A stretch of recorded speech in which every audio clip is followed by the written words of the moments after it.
I found a hidden camera feed that showed my wife letting a stranger into my workshop after dark. That wasn't the part that broke me. The part that broke me was the second figure in the corner of the frame, standing guard outside the door, and realizing after a long cold moment that I was looking at my own son. That footage came 11 days after everything actually started, and by the time I saw it, I already understood more than I wanted to about how far this had gone. But none of it began with a camera.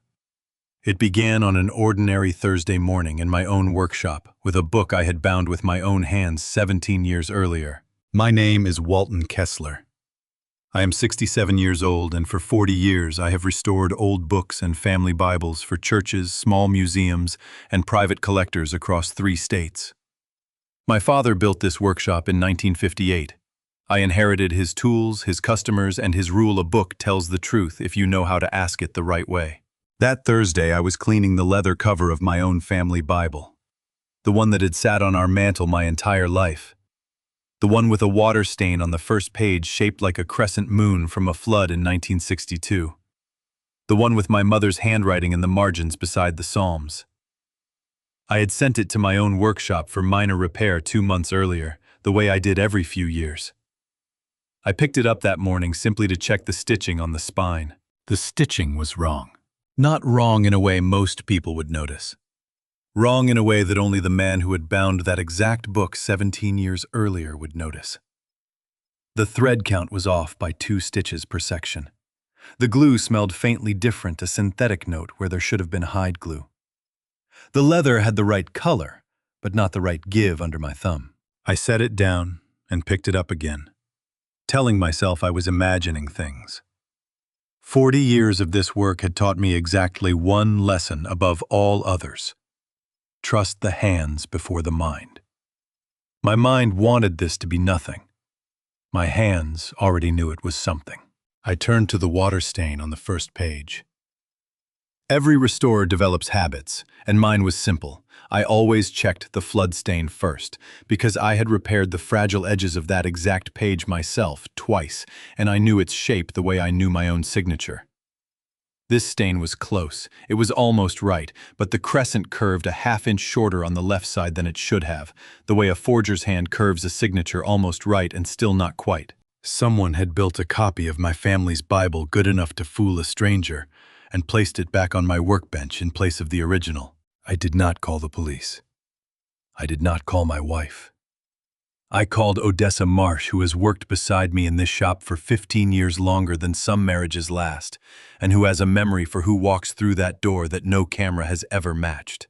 "Odessa," I said, "who's been in the shop the last 2 months when I wasn't here?" She didn't answer right away, which told me something before she said a single word. Odessa Marsh does not hesitate over small things. "Just the usual," she said slowly. "Deliveries. Miss Adrian came by a few times, and that appraiser fellow she brought around, the one she said was helping catalog the Fenwick estate books. He was here alone with the Bible collection twice, while you were at the Hendricks funeral, and again the week you had your hip looked at." I asked her his name. "Vance," she said. "Roland Vance. Nice enough. Wore gloves the whole time, even when he didn't need to." I did not tell Odessa what I had found that morning. I did not tell her that the book on my workbench, the one my mother had written her prayers beside, was not the book my mother had touched. I only asked her to pull the sign-in log for the last 90 days and set it on my desk. Then I sat alone at my workbench with the false Bible open in front of me. And I made myself do the thing I have done for 4 decades whenever something in a book does not add up. I stopped looking at the whole and started looking at the parts. Page by page, stitch by stitch. Because somewhere in those parts, if a man like Roland Vance was careful enough to fool a widow or a stranger, there would still be one place where he had not been careful enough to fool me. I found it on page 211, tucked between 2 verses of the book of Job. A single fiber of thread, bright synthetic blue, caught where it had no business being caught. The kind of thread that comes from a sewing kit sold at any craft store, not from the linen thread I had used on that book 17 years ago and had not touched since. Whoever had rebuilt this Bible had been good. Good enough for a museum curator. Good enough for an insurance appraiser. Good enough, almost, for me. Almost. I sat there a long moment with that single blue thread pinched between my fingers. And I understood two things at once. The way a man sometimes understands two things in the same breath, even though one should have come before the other. The first was that someone had gone to extraordinary trouble to replace a book that meant something to no one but my family. The second, and this was the one that made my hands go still on the desk, was that a person willing to go to that much trouble for one book with no market value at all had almost certainly not stopped at one book. I picked up the phone again. "Odessa," I said. "One more thing. Pull every certificate of authentication I've signed in the last 3 years. Every single one. I want to see all of them tonight." There was a pause on her end, the kind that told me she had already guessed why I was asking. "Mr. Kessler," she said quietly, "there's something you should know before you start looking. 2 weeks ago, a woman called here asking about a document you certified for the Ridgeview Historical Society. She said the one they have on file doesn't look right to her." I stood there holding the phone, and the workshop that had felt like the safest room in the world to me for 40 years suddenly felt like the last place I understood at all. I did not know it yet, but the phone call I was about to make would be the last time in this whole story that I asked for help before I understood what I was asking for help with. After that morning, everything I did with my eyes open. I want you to remember that when we get to the part with the handcuffs in the courthouse. I saw it coming, most of it, long before it arrived. I just could not stop it from arriving. The archive room sits behind the main workshop. A space no bigger than a walk-in closet, lined floor to ceiling with file boxes going back to the year my father opened the business. Every certificate of authentication I have ever signed lives in that room, organized by year, then by client, then by object. It took Odessa 20 minutes to pull the last 3 years. It took me the rest of that afternoon to go through all of them. I started with the most recent and worked backward, the way I would trace a repair back to its first stitch. The first hour turned up nothing. Certificates I remembered signing, objects I remembered handling, dates that matched my own calendar. I began to think the fear from that morning had gotten ahead of the facts. Then I found the certificate for the Ridgeview Historical Society. It was dated the 14th of March. I do not forget dates easily, and I especially do not forget that one, because on the 14th of March, I was lying in a hospital bed in Peoria, with my hip freshly replaced, unable to hold a pen steady enough to sign my own discharge papers, let alone a legal certificate of authentication for a 19th century church record. I called Odessa into the room. "This signature," I said, and set the paper in front of her. "Look at it next to mine." She leaned over it, and I watched her face do what mine had done that morning in front of the false Bible. A small, quiet unraveling. The look of a person watching a fact rearrange itself into something worse than it first appeared. "That's your signature," she said. "I mean, it looks exactly like your signature." "I was in the hospital that day," I said. "I couldn't have signed anything." She was quiet for a moment. Then she said the thing I had been afraid she would say, because it was the thing I had already been thinking. "Then who did?" I did not answer her. I went back to the boxes. By the end of that afternoon, I had 4 more certificates I could not explain. One dated a Sunday, when the shop is always closed, and I am always at church, no exceptions in 40 years. One dated the week I took Adrian to Chicago for her sister's wedding, 300 miles from this workshop. One for an object I had no memory of ever seeing, a set of parish baptismal records, supposedly belonging to a church 2 counties over. And this was the one that made my hands go cold, in a way the hospital date had not. Dated 8 months earlier, for a first edition prayer book that I now remembered clearly, because I remembered Roland Vance standing in this very room while I examined it, remembered him asking careful, informed questions about my process, remembered thinking he seemed unusually knowledgeable for a man simply cataloging an estate. I had signed that certificate myself. I was certain of it. I remembered the pen in my hand, the object on the table, the particular slant I always use when the ink is running low, which meant the forgery was not always a forgery of a signature I never made. Sometimes it was a forgery of the object underneath a signature I had genuinely made, meaning somewhere between my hand and the client's, the real object had been swapped for something else, and my real signature had simply followed it out the door, still telling the truth about a book that was no longer the book I had certified. 5 certificates.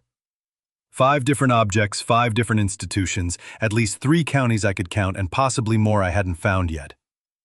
Churches, a historical society, private collectors whose names I recognized from 30 years of doing business, with careful, trusting people who had never once asked me to prove I was who I said I was because my name had always been enough. My name had always been enough.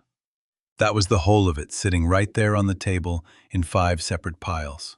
I sat down at my own workbench, in the chair I have sat in nearly every day since I was 26 years old. And for the first time in my adult life, I did not know what to do with my hands. There was nothing to repair here. There was nothing to stitch or clean or reset. The thing that was broken was not a book. Odessa stood in the doorway waiting, the way she has waited through 40 years of me deciding what to do next. "Mr. Kessler," she said quietly, "whoever's doing this, they didn't just fool a stranger. They used your name to fool people who trusted your name for 30 years. "I know it," I said. "What are you going to do?" I looked at the 5 certificates spread across my workbench, each one carrying my signature, each one attached to something I had never actually touched, or something that was no longer what I had certified. I thought about the phone call I would have to make, and I thought about how much simpler my life had been 11 hours earlier, when the worst thing in it had been a stiff hip and a Tuesday delivery running late. I picked up the phone and called Gary Holt. He answered on the second ring, the way he always does, already halfway through his workday at the print shop 3 blocks over. "Walt?" he said. "You sound like hell. What's wrong?" "I need you to come to the shop," I said. "Now. Not after you close, now." There was a pause on his end, short but real, the kind Gary only gives when he already understands. "The request is not about a broken hinge or a stuck door. I'm locking up," he said. "Give me 10 minutes. I hung up the phone and looked at the certificates one more time. At my own name, written 5 times in 5 different circumstances I could not account for. And I understood that whatever I was about to walk into, I was no longer going to be able to walk back out of it and pretend I had not seen it. 10 minutes, Gary had said. I used every one of them, going through the boxes one more time, looking for a 6th. Gary Holt has known me since we were 19 years old, and in 48 years he has walked into this workshop exactly 3 times without knocking. Once when his father died, once when his oldest girl called him from a police station at 2 in the morning, and that Thursday, when he pushed the door open before I could reach it and looked at the certificate still spread across my workbench.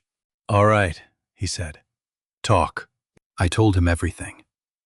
The Bible, the blue thread, the 5 certificates, the dates I could account for and the ones I could not. Gary did not interrupt me once, which, for Gary, is its own kind of alarm bell because Gary interrupts everyone. When I finished, he picked up the certificate dated the day of my hip surgery, read it twice, and set it back down exactly where it had been. "You need a lawyer," he said. "Not a friend who fixes printing presses. A real one. Today." "I don't know any lawyers." "I do." He was already pulling his phone out. "Franklin Doss. Handled the estate dispute for the Whitfield family 2 years back. Doesn't waste time, doesn't flinch, and he'll tell you the truth even when you don't want it." He called ahead. Franklin Doss's office sat above a stationery store on the main street of town, up a narrow staircase that smelled like old paper, which, under different circumstances, I might have found comforting. Franklin was younger than I expected, maybe 50, with the kind of stillness some men only get from decades of listening to people lie to them, and learning to sit through it without reacting. He shook my hand once, gestured to the chairs across from his desk, and said, "Gary tells me this is urgent. Tell me everything, in order, and don't skip anything because you think it's embarrassing or small. Small is usually where the truth is." So I told it again, slower this time. In order, the way you tell a story to someone whose job is to catch the piece you didn't know mattered. Franklin wrote nothing down while I spoke. He only watched me the same way I watch a page for a flaw I already suspect is there. When I finished, he leaned back. "The Bible is personal," he said. "But it's the certificates that matter legally. You're telling me your professional signature has been used without your knowledge to authenticate objects across multiple institutions. That's what I'm telling you. Do you have access to your business accounts, bank records, vendor payments, anything tied to the workshop's finances?" "I do. Adrian's handled most of that the last several years, but I have access. I want to see it, today if possible." I gave him the login information from memory, the way you give up something you have trusted so long you no longer think of it as a decision.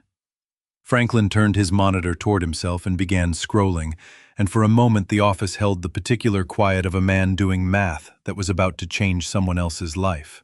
That was when the phone on his desk rang. Franklin glanced at the screen, frowned slightly, and answered it on speaker without explanation. "Doss." A woman's voice came through, brisk and slightly apologetic. "Mr. Doss, this is Carol Ferris, over at the Ridgeview Historical Society. I'm sorry to bother you. I was told to call this number if I couldn't reach our usual contact." Franklin's eyes moved to me. "Go ahead," he said. "We're trying to sort out some confusion with one of our certified documents," Carol Ferris said. "A church record Mr. Kessler authenticated for us back in the spring.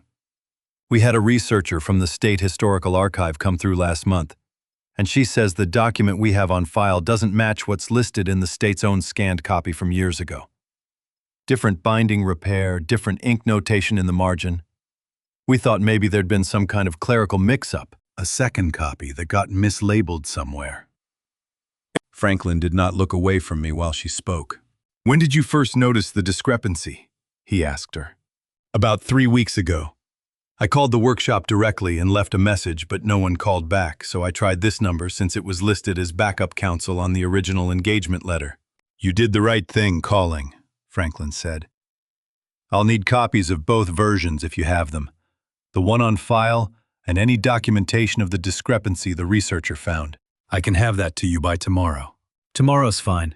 Thank you, Mrs. Ferris." He ended the call and set the phone down with the same careful stillness he'd shown the whole meeting. But something in his face had shifted. The particular sharpening of a man who has just watched a theory become a fact. "That wasn't a coincidence," he said. "No," I said. "It wasn't. An hour ago you were telling me about one Bible and 5 suspicious certificates in your own archive. Now an outside institution is calling my office unprompted about a discrepancy in a document you authenticated months ago. That means this isn't confined to your workshop, Mr. Kessler. It's already out in the world, sitting on shelves in institutions that have no idea anything is wrong." Gary let out a breath through his teeth. The sound he makes when a machine breaks in a way he already knows will cost more to fix than to replace. "How many places are we talking about?" Gary said. "Realistically, I don't know yet," Franklin said. "But I'd rather find out from documents than from more phone calls we can't predict." He turned his monitor fully around, so both of us could see it, a login screen already loaded, waiting. "Mr. Kessler, I need you to log into your business accounts right now while I have both of you in this room. Whatever we find in the next 10 minutes is going to tell us how large this actually is." I reached for the keyboard. My hands, which had been steady through 40 years of delicate stitching and careful glue work, were not entirely steady now. "Before you do that," Franklin said, "I need to ask you something and I need a straight answer.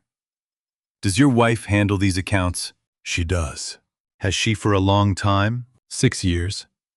"Since she said the paperwork was easier for her to manage than for me." Franklin nodded slowly, the way a man nods when a piece slides into a place he had already left open for it.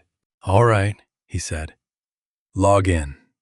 Let's see what 6 years of easier paperwork actually looks like." Franklin's monitor took almost a full minute to load the transaction history, and in that minute I understood something about myself I had never had reason to notice before. I am a man who can hold very still while waiting for very bad news. 40 years of watching glue set, watching stitches dry, watching a repair either take or fail, had trained that stillness into me long before I needed it for anything that mattered this much. "Here," Franklin said, and turned the screen so both Gary and I could see it clearly. The account was the workshop's operating account, The one that covered supplies, insurance, the modest payroll for Odessa, and 2 part-time assistants. The balance at the top read $4,106. That can't be right, I said. There should be close to $90,000 in that account. We keep a cushion for large restoration jobs, materials that have to be special ordered months in advance. I believe you, Franklin said. Which is why I want you to look at this. He scrolled down through 18 months of transaction history, and line after line, a pattern emerged with the kind of quiet regularity that made my stomach turn in a way 5 forged certificates had not managed to do. Withdrawals every 2 to 3 weeks, amounts between $3,000 and $7,000, every single one labeled the same way: archival materials procurement, or restoration supply transfer, or vendor payment, Heartland Conservation Supply. I don't know that vendor, I said. I order all our materials myself. Leather thread adhesive acid freeboard. I know every supplier we use. I've never heard of Heartland Conservation Supply. Franklin opened a second window and typed the company name into a state business registry search. It took him under 30 seconds to find what he was looking for. Heartland Conservation Supply LLC, he read aloud. Registered 11 months ago, single member, registered agent listed as a private mailbox service 2 counties over. He turned to look at me directly. The listed member on the formation documents is Roland Vance. Gary made a sound low in his throat, somewhere between a curse and a groan, and pressed his knuckles briefly against his mouth. He built a shell company, Franklin said. Gave it a name that sounds exactly like something your bookkeeper would approve without a second look. And used it to bleed your operating account for 11 months, small enough each time to avoid drawing attention, consistent enough to add up to real money. How much? I said. My voice came out steadier than I expected, the way it always does when the truth is finally worse than the fear. Franklin did the math out loud, unhurried. Just under $84,000 over 11 months moved out under a vendor name that does not appear to sell anything at all. I sat with that number for a long moment. $84,000 was not the kind of money that would ruin me outright. It was the kind of money that explained quietly and completely why the workshop's cushion for large jobs had felt thinner than it should have the last time I'd looked, and why I had told myself it was simply a slow season. The kind every small business has now and then. Someone had to approve these transfers, I said. Someone had to see the statements every month. Your wife manages the books, Franklin said. It was not a question this time. I did not answer him right away, because answering him meant saying the thing out loud.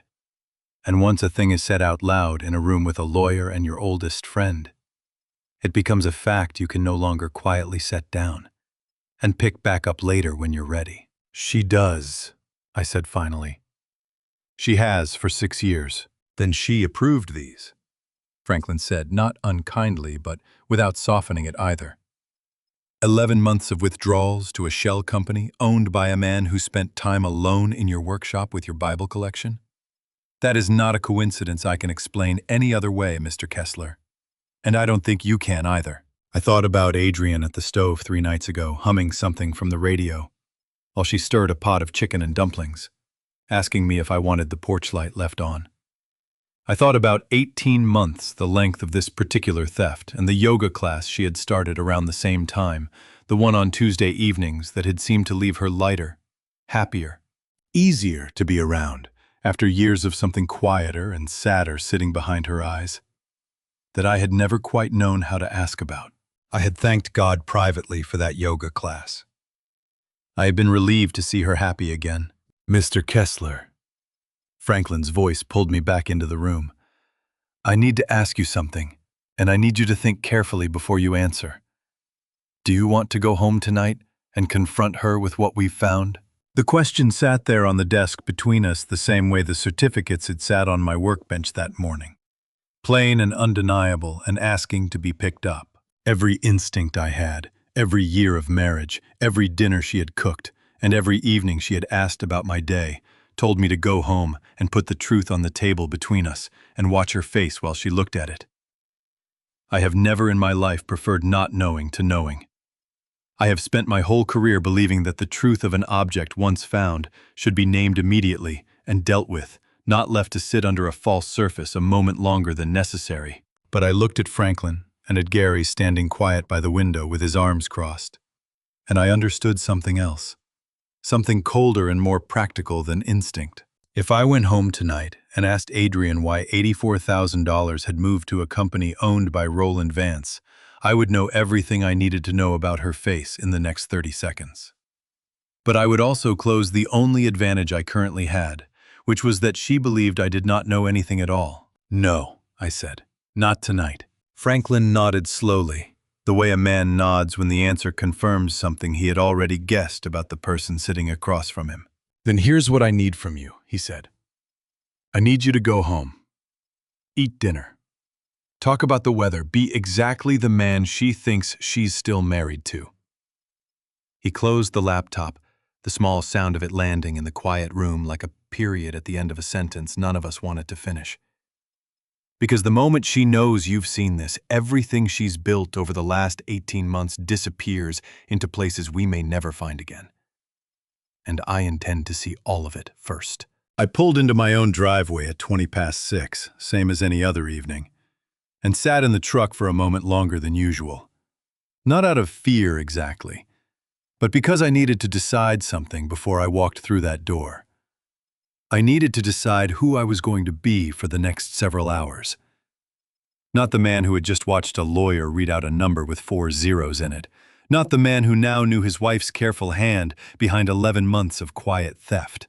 I needed to be the man Adrian still believed she was married to, steady, a little tired, thinking about nothing more urgent than dinner and the evening news. 40 years of restoration work had taught me how to make a damaged thing look whole again, without lying about what it was underneath. That night, for the first time, I understood I would be using that same skill on myself. The smell reached me before I had the door fully open. Chicken and dumplings, the recipe she'd learned from her mother, the one I had genuinely loved for 26 years. And would, I suspected, go on loving even now, which was its own small, ugly surprise. "That's you, Walt." Her voice came from the kitchen, warm and entirely ordinary. "It's me." I hung my jacket on the hook by the door, the same hook I had used for 2 decades, and walked into the kitchen. Adrian stood at the stove in the blue cardigan she wore on cooler evenings, stirring the pot with the wooden spoon that had belonged to her mother. She turned and smiled at me, the same smile I had watched across 1,000 ordinary dinners. And for one unguarded second, I felt the old automatic warmth rise up in my chest before I could stop it. "Long day?" she asked. "Slow one, mostly." Gary stopped by to talk shop for a while. That much at least was true, which made it easier to say. "Dinner's about 20 minutes. She turned back to the stove. "Oh, Roland called the shop line today, by the way. Said he left you a message about the Fenwick appraisal. Did you get it?" I opened the refrigerator and took out a bottle of water, giving myself a reason to turn my face away from her for a moment. "Must have missed it," I said. "I'll call him back tomorrow." "He's easy to work with," she said. "I'm glad I thought to bring him in. Made the whole Fenwick estate so much simpler than doing it all yourself would have been." I did not trust my voice enough to answer that one right away. So I drank from the water bottle instead, and by the time I set it down, I had found something steady enough to say. "Guess it has," I said. We ate at the table where we had eaten several thousand dinners before this one. And she talked about the church rummage sale coming up in November, and about whether we should finally replace the porch railing before winter. And I answered at the right moments, and asked a follow-up question when the silence stretched, and the chicken and dumplings tasted exactly the way they always had, and I ate 2 full servings because not eating would have been a tell. The same way an uneven stitch is a tell, the same way a stain that curves a half-inch wrong is a tell. After dinner I did the dishes, because that had been our arrangement since the 3rd year of our marriage. And Adrian came in to refill her water glass and stood beside me for a moment, close enough that her shoulder brushed mine. "You're quiet tonight," she said. "Tired," I said. "Knee's been at me." She reached past me to set her glass on the counter, and as she did, her hand moved, without thinking, to the small dish by the sink where I keep my reading glasses at night, nudging it a half-inch to the left. squaring it against the edge of the counter. Then she straightened the dish towel hanging on the oven handle, though it had already been hanging straight. I had watched her do this 1,000 times over 24 years and never once thought about it. She straightens things. She always has. I used to find it endearing evidence of a tidy mind. That night, standing at the sink, with my hands still in the warm water, I noticed for the first time that she only did it in certain moments, after she said something she didn't quite believe, after a silence had gone on a beat too long, after she'd told me something was easy or simple or fine. I thought of Roland Vance's name coming out of her mouth, so lightly, so entirely without weight. And I thought about the dish moving a half-inch to the left, and I understood with the same cold clarity I'd used to spot a synthetic stitch that I had been reading this woman's tells for years without knowing what they meant. "Think I'll take a walk before it gets too dark," I said. "Clear my head some." Don't be long. She squeezed my arm briefly, the way she always did, and went back to the living room to find her show. I pulled on my jacket and walked to the end of the driveway before I let my face do anything other than the calm, tired expression I had been wearing for 3 hours. The evening was cool, the kind of October cool that smells like somebody's wood stove starting up 2 streets over, and I stood there a moment, just breathing. The way you breathe after holding something heavy for longer than your arms wanted to. My phone buzzed in my jacket pocket. A text from Franklin. "Check the state historical registry for other appraisal engagements tied to Roland Vance's name. Found 3 more institutions. Call me when you're alone. Don't wait until morning." I read it twice, standing at the end of my own driveway, looking back at the lit windows of the house where I had eaten chicken and dumplings 20 minutes earlier, and told my wife her knee friend Roland was easy to work with. 3 more institutions. I put the phone back in my pocket, walked to the edge of the yard where the streetlight didn't quite reach, and dialed Franklin's number. Before I let myself think too hard about what 3 more might mean. He answered before the second ring. "Walt," he said, and something in the way he said my name told me the night was not close to being over. I told Franklin I would call him back once I was truly alone. And I meant it. But alone in a house you have shared with someone for 24 years is a complicated thing to arrange. I went back inside, kissed Adrian on the top of her head the way I did most nights, said my knee needed elevating, and went up to bed at 9:15. Earlier than usual, which she did not seem to find strange, because a man's knee does not keep a schedule. I lay on my side facing the window and listened to the television murmur downstairs, low voices discussing crown molding and floor plans. I did not sleep. I had not expected to. At 10:45, I heard her come up the stairs slower than usual, and instead of coming straight into the bedroom, she stopped in the hallway. I heard the soft click of her bedroom slippers on the hardwood, pacing a short distance, then stopping again. Then her voice, low-pitched, carefully to carry no further than she thought the hallway allowed. I could not make out most of it. The walls in this house are old and thick plaster over lath built to keep heat in and sound contained, which had never once bothered me until that exact moment. But a voice pitched low still carries certain words if the house is quiet enough and the man lying still in the dark room nearby is listening as hard as I was. I know, but Corbin's... And here the words dropped away entirely for several seconds, swallowed by distance, or by her turning her head, and then clearer. "He's falling behind on his part. If he doesn't move faster, we're going to have a problem before the timeline even..." She stopped talking. I heard a door close softly, the bathroom door, and the sound cut off entirely. I lay very still in the dark, my heart doing something complicated and much too fast for a man who was supposed to be resting a bad knee. Corbin. My son's name in my wife's mouth at 11 o'clock at night, in a conversation she had clearly not wanted carried past the hallway. Falling behind on his part, a timeline, a problem. I told myself lying there that I had not heard it clean enough to be certain. I told myself there were 100 ordinary reasons a mother might discuss her grown son in a hushed voice near midnight, a loan he needed, a job he was struggling at, some small embarrassment he'd asked her not to mention to me. I have spent 40 years training myself not to trust a first impression of anything. A thing that looks like ruin from one angle can be nothing at all from another. But I have also spent 40 years learning that the things I want very badly not to be true are exactly the things I am most likely to talk myself out of seeing clearly. I waited 20 minutes after I heard her slide into bed beside me, her breathing slowing into the familiar rhythm of real sleep, before I reached for my phone on the nightstand and carried it and my shoes down the back stairs to the kitchen, where I stepped out onto the cold concrete of the back porch and dialed Franklin's number for the second time that night. He picked up on the first ring this time. "You're calling from somewhere I can hear crickets," he said. "Good. What happened?" I told him what I had heard, as close to word for word as I could manage, and I told him what I had not heard, the parts swallowed by distance and closed doors, because I did not want to hand him more certainty than I actually possessed. Franklin was quiet for a moment on the other end, and I could hear him writing the scratch of a pen against paper, even at this hour. "I'm not going to tell you what that means yet," he said finally. "Not with half a sentence through a wall.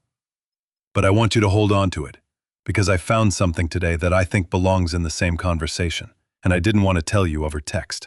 "Tell me now." "I pulled the county property records for your workshop building this afternoon, the one your father built, and there's a home equity line of credit filed against that property," Franklin said. "Opened 4 months ago for $60,000. The application lists 2 co-borrowers, you and Adrian." The cold of the porch concrete seemed to travel up through my socks all at once. "I never signed anything like that," I said. "I would remember signing something like that." "I believe you," Franklin said. "Which means somebody signed for you. I have a copy of the application pulled from the county recorder's office. I'll show it to you in the morning, but I want to prepare you for what you're going to see when you look at that signature line, because I've already looked at it twice." "Tell me." "It's close," Franklin said. "It's close enough that a loan officer moving through 40 applications a day would never look twice. But it is not your signature, Walt. Not the way you actually make your K, not the way your last stroke drops off at the end. Someone studied your handwriting carefully enough to fool a bank. They did not study it carefully enough to fool the one man in this county who has spent his whole career telling the difference between a real hand and a copy of one." I stood on the back porch in the dark, looking at the black shape of the workshop across the side yard. The building my father had raised board by board the year I was 11 years old. And I understood that whatever this was, it had already reached past a stolen Bible and a drained bank account, and into the one piece of ground in this world that was supposed to be untouchable. $60,000, I said, against my father's building, with my forged name on it. "Yes," Franklin said. "And Walt, I don't think your wife did this alone. And I don't think Roland Vance forged that signature by studying old birthday cards. Somewhere in the middle of all this, somebody had to physically be in a room with documents that needed a signature that looked like yours close enough, often enough to get this good at it." I thought of Corbin, falling behind on his part. "Get some sleep if you can," Franklin said. "Tomorrow I want to walk you through every page of this loan application line by line, and Walt, until then, I need you to keep pretending you don't know any of this. Even harder than you have been." I hung up the phone and stood a long moment in the cold, looking at my father's workshop standing dark and solid against the night sky. The one thing in 24 years of marriage I had never once thought to protect, because I had never imagined it needed protecting from the people closest to me. I did not sleep more than an hour that night, and by 6 the next morning I was standing in front of my father's workshop with a cup of coffee going cold in my hand, looking at it the way you look at something you have just been told might not belong to you anymore. The building had not changed. Red brick, narrow and deep wedged between the old hardware store and what used to be a shoe repair shop before it became an insurance office. My father had bought it in 1958 with money he'd saved working the river barges for 6 years, and he had told me more than once that he'd walked past that empty storefront every single day for a year before he'd had enough saved to make an offer on it because he wanted to be sure it was still the building he wanted, and not just the building he happened to be standing in front of when the idea first took hold of him. Above the door, screwed into the brick with 4 brass fittings my father had installed himself, hung a wooden sign he had carved by hand the week the shop opened. Kessler Bookbinding and Restoration, State 1958, and below that smaller in his own uneven but careful lettering. A book deserves the same care as the hands that made it. I walked up and put my palm flat against the sign, the way I have done maybe 100 times over the years, without ever thinking much about why. The wood was cold under my hand, the paint worn soft at the edges from decades of Illinois weather, and I stood there long enough that a man walking his dog on the other side of the street gave me a curious look before continuing on. I was 19 years old the first time my father handed me a key to this building. I remember it exactly, a Saturday morning in June. The two of us standing right where I was standing now. Him pulling the key off his own ring and pressing it into my palm without ceremony. The way he did most important things. "You'll lock up tonight," he'd said. Not a request, not really even an instruction. Just a fact he was handing me along with the key. The fact that from that day forward, some portion of the responsibility for this place belonged to me too. I had not thought about that morning in years, and I could not have told you why it surfaced now standing here with a lawyer's warning still echoing in my ears about a forged signature and $60,000 borrowed against everything my father had built with river barge wages and a year of careful waiting. Maybe it was simply that a man's mind goes looking for solid ground wherever it can find it, and mine had gone looking backward to a Saturday morning when the key in my hand had meant nothing more complicated than trust. My father had never once, in the 30 years I worked beside him, and the 15 years I ran the place alone after he was gone, missed a mortgage payment, skipped an insurance renewal, or let so much as a leak in the roof go unaddressed for more than a week. He kept a ledger in the bottom drawer of the desk that still sits in the back office, every payment recorded in his own square handwriting. Decades of proof that a man could be trusted with a thing simply by being trusted with it, and choosing every single time not to waste that trust. He built this place to outlast him, board by board, brick by brick, on the simple, old-fashioned theory that if you took care of a thing completely and honestly, it would still be standing long after you weren't. Somebody had used my own hand, or a close copy of it, to put a debt against that theory. Whoever they were, they had not simply stolen money. They had reached backward through 60-some years of careful ledgers and quiet Saturday mornings and helped themselves to something my father had spent his whole life making sure could never be taken. I do not know how long I stood there before my phone rang. Long enough that the coffee in my cup had gone from hot to lukewarm to nearly cold. Long enough that the dog walker had made it most of the way down the block and back, apparently deciding my behavior, while odd, did not require further investigation. The screen showed Odessa's name. "Morning," I said. And even to my own ear, my voice sounded like it belonged to a man standing somewhere other than where he actually was. Mr. Kessler. Odessa's voice had an edge to it I did not recognize from 15 years of working beside her. Something careful and deliberate, like she had rehearsed the next several sentences before dialing. "I need you to come by my place today. Not tomorrow. Today, if you can manage it." "Is everything all right?" "There's someone I think you need to meet," she said. "Someone who's been wanting to talk to you for a while now, but didn't know how to start the conversation." I told her I'd help. "Who is it, Odessa?" There was a pause on her end, brief but noticeable. The kind of pause a careful person takes when they are choosing exactly how much to say over a phone line, and how much to save for a face they can watch while they say it. "Her name's Marisol," she said. "She's married to your son." I stood very still in front of my father's workshop, one hand still resting against the cold brass of the sign he had installed, with his own hands 60-some years before I was born into any of this. And I felt the ground I had gone looking for a few minutes earlier tilt sideways beneath me all over again.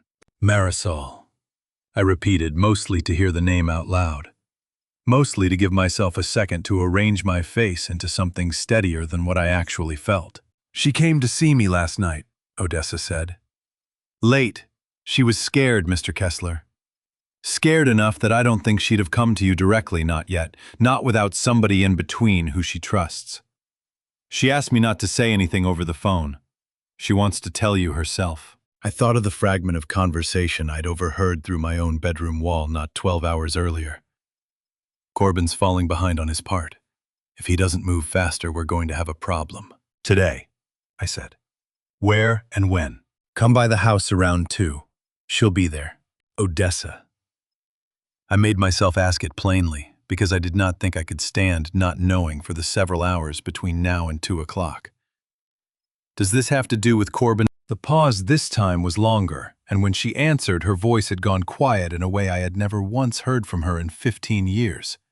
Not during deadlines missed, not during the year her own mother was dying, not through anything. I think you already know it does, she said.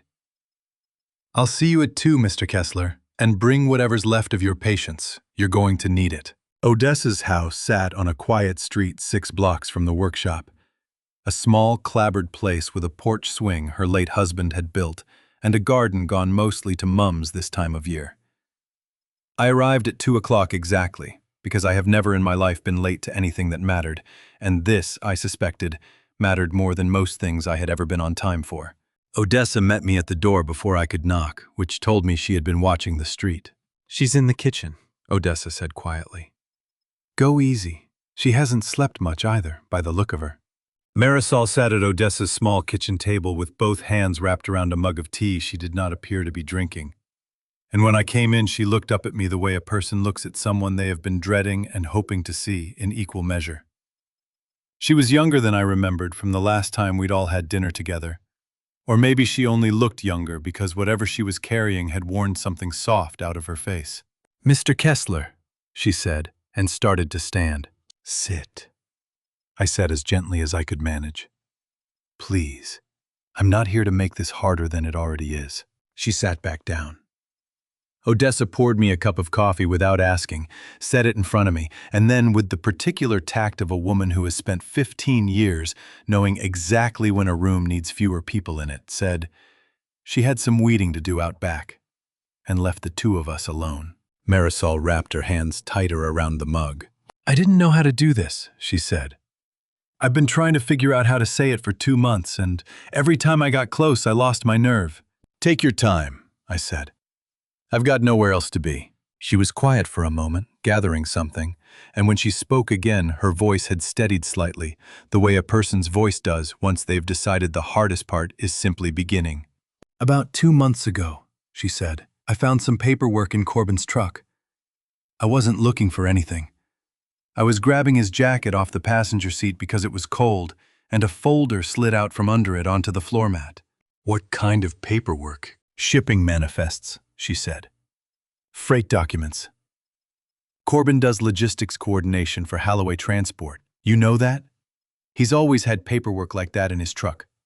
But these were different. They weren't Halloway forms. They had a different company letterhead I didn't recognize. And the item descriptions were strange, vague. Archival materials various, estate contents boxed, no specific counts, no insurance values listed, which he told me once was never allowed on a real freight manifest because insurance requires exact figures. Did you ask him about it? She shook her head. I put it back exactly where I found it.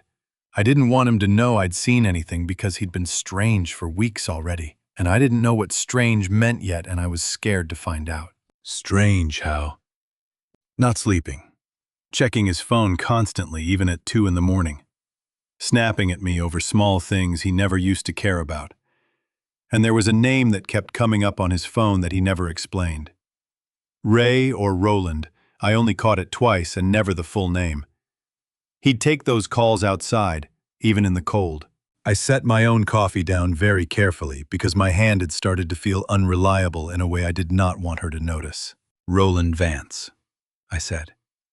Her face went pale, in a way that told me she had not known the name until that exact moment. Only the fragment of it. And hearing the rest of it land in my voice made something settle into place for her that she had clearly been trying not to look at directly. Is that... She started, then stopped, then tried again. Is that connected to whatever's happening with you? With the shop? It's connected, I said. I don't know yet exactly how deep.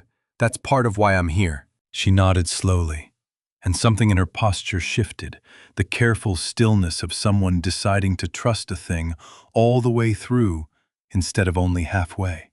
There's more, She said. 3 weeks ago I found a folder in his desk at home. Not the truck this time. His desk in the spare room he uses as an office. I wasn't snooping, I was looking for the stapler, and it was sitting right there under some bills.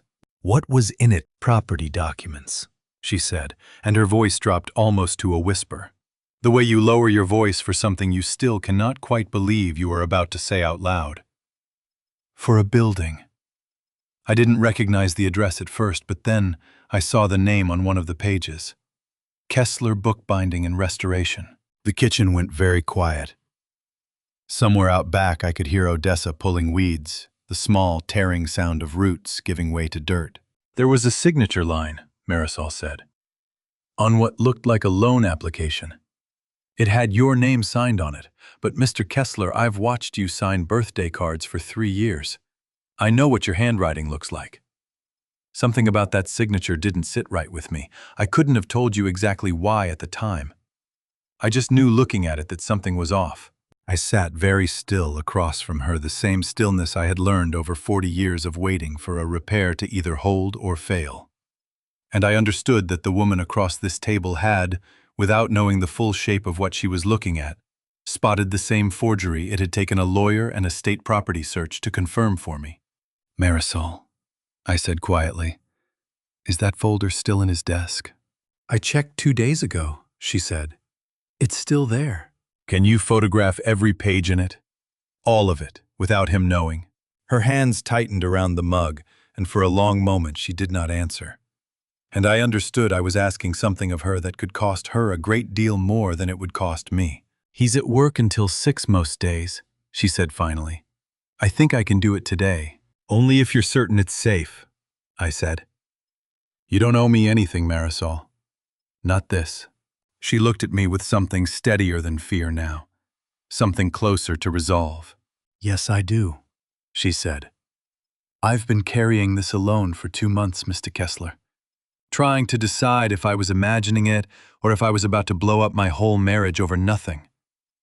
I'm not imagining it, and I'm done carrying it by myself. Marisol did not go straight to the desk that afternoon.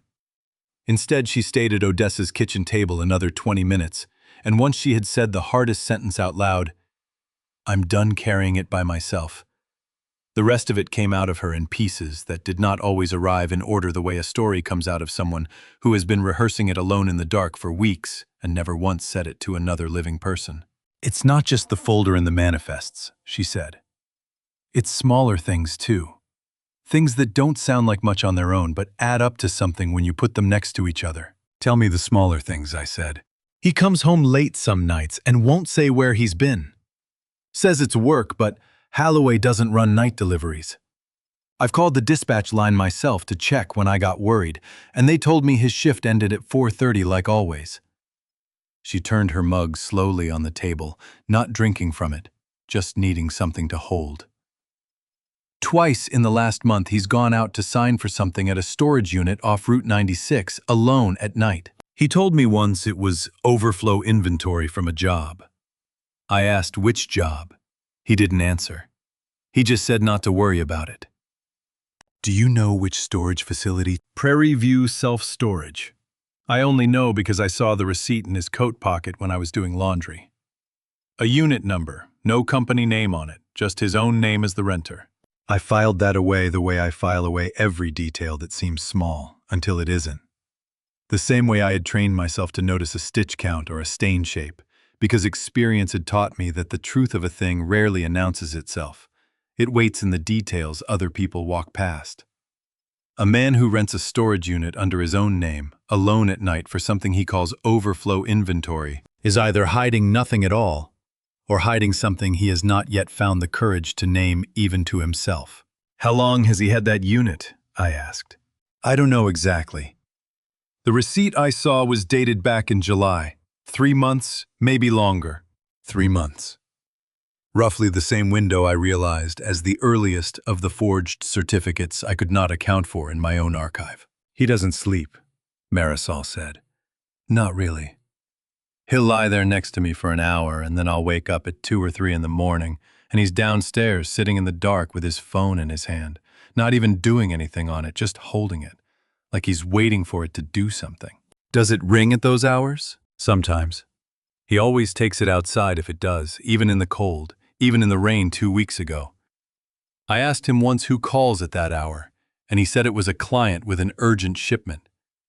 I've never once in 3 years of marriage known a client to call a logistics coordinator at 3 in the morning about anything. She looked up at me then, and for the first time since I'd walked into Odessa's kitchen, her composure cracked all the way through. I don't know if he's the one doing something wrong, she said, or if he's just terrified of someone else who is. I've watched him for 2 months, Mr. Kessler, and I genuinely cannot tell you which one it is. Some days I think he's in over his head with something he didn't understand until it was too late to get out of. Other days I look at him and I think I don't know this man at all anymore, and that scares me more than anything else has in my whole life. Her eyes filled and she pressed the back of her hand hard against her mouth for a moment, the way people do when they are trying to hold something back that has already decided it is coming out regardless. He used to tell me everything, she said, her voice thick now. Every stupid little thing that happened at work, every argument with a customer, every time his truck made a strange noise on the highway. Now I don't know what he does between 4:30 and whenever he actually comes home. I don't know who Roland is. I don't know what's in that storage unit. And I don't know how to ask him any of it without him knowing that I know something. And I am so scared of what happens after that. I reached across the table, an old man's instinct, older than any of the careful strategy Franklin had been teaching me over the last 2 days, and put my hand briefly over hers. You did the right thing, I said, coming here. Coming to me. I know that wasn't easy, and I know it isn't over. She nodded, wiping at her eyes with the heel of her hand, composing herself the way I imagined she had learned to do quietly, alone, over 2 months of carrying something she had no one to set down with. Is he going to go to prison? She asked very quietly the question she had clearly been holding underneath. Corbin, is that what this is? I did not have an honest answer for her. And I have never in my life found comfort in giving someone a false one, however gently intended. I don't know, I said. I know he's connected to something serious. I know your husband is scared, and scared men make bad choices trying to protect themselves from worse ones. Whether that makes him a man who got pulled into something he couldn't get back out of, or something else entirely, I don't know that yet either. But I intend to find out before anyone decides that for him. What do you need from me? Those photographs, I said. As many joy as you can get, clearly, completely. And anything else you notice between now and when this is finished, times, dates, names, however small it seems. She drew a long breath, steadier now, the decision already visibly settling into her shoulders. I can do that, she said. I should be able to get to his desk by 5. I'll send everything to your phone tonight. Only if it's safe, I said again. Nothing is worth you getting hurt over Marisol. Not even this. I've been scared for 2 months, she said. At least this way I'm scared and doing something about it instead of just scared. I thought, sitting there in Odessa's small, warm kitchen, with a woman half my age, who had just handed me more courage than most grown men I knew, that whatever came out of the next few days, my son had married someone considerably stronger than either of us had given her credit for. Marisol's photographs came through at 7 that evening. 11 images arriving one after another while I sat alone in my truck outside Franklin's darkened office, having told Adrian I was stopping by the hardware store on my way home. Each image was sharp, well-lit, clearly the work of someone who had taken her time and steadied her hands before pressing the shutter. The first 3 were the property loan application, the forged signature sitting exactly where Franklin had described it, close enough to fool a stranger, wrong enough to trouble me the moment I looked at it directly. The next several were financial transfer authorizations I had never seen before in my life, each one carrying my name in a hand that was almost, but never quite my own. I was 3 images from the end when a 12th photograph arrived separate from the rest with a text beneath it. I just remembered this. It fell out of an old jacket pocket when I was doing laundry back in August. I didn't think anything of it at the time. I'm only remembering it now because of what you told me about Roland's name. The photograph showed a small paper receipt, slightly creased, the kind that comes from a valet stand outside a nicer restaurant. Mercer House Steakhouse, the header read, an establishment I recognized as sitting roughly 40 minutes from Nauvoo, in the same direction as the address listed for Roland Vance's registered agent on the shell company paperwork Franklin had pulled. The date on the receipt was the 14th of August.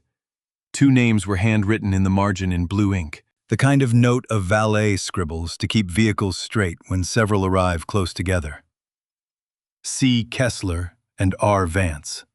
I sat with that receipt on my phone screen for a long time, longer than I had sat with anything else that entire week, because it did something none of the other evidence had managed to do.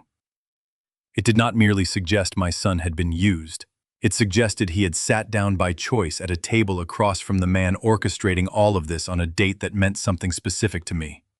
Because the 14th of August was the same day Corbin had told Marisol and told Adrienne when she'd asked after him at dinner that he was in Springfield overnight for a regional logistics conference. He had not been in Springfield. He had been 40 minutes from home, at a steakhouse, sitting across from Roland Vance on the same day he'd told 2 different women in his life he was somewhere else entirely. A man who is being coerced does not usually schedule dinner with the person coercing him and lie about his whereabouts to cover it. A man who is being coerced hides, avoids looks for a way out. A man who sits down at a table with his coercer at a restaurant nice enough to require valet parking on a night he has already arranged an alibi for is a man managing a relationship, not surviving one. There is a difference, and I have spent 40 years learning to tell the difference between a thing that was forced and a thing that was chosen, even when both leave the same mark behind. I thought of Marisol's words from that afternoon. I don't know if he's the one doing something wrong, or if he's just terrified of someone else who is. Sitting alone in my truck with a valet receipt glowing on my phone screen, I felt the careful, hopeful balance of that sentence tip hard in one direction, and I did not like where it landed. I text messaged Marisol back only what needed saying. Thank you for remembering this. Keep it safe. Don't mention it to him, and don't blame yourself for not seeing it sooner. Then I sat in the dark parking lot a while longer because I did not trust myself yet to drive home and sit across a dinner table from Adrienne with this particular thought sitting freshly in my chest. I did not call Franklin that night. I told myself it was because it was late, because he'd want the full context in the morning, because a single receipt without corroboration might mean less than it appeared to mean in the dark alone, exhausted at the end of the worst week of my adult life. All of that was true. None of it was the real reason.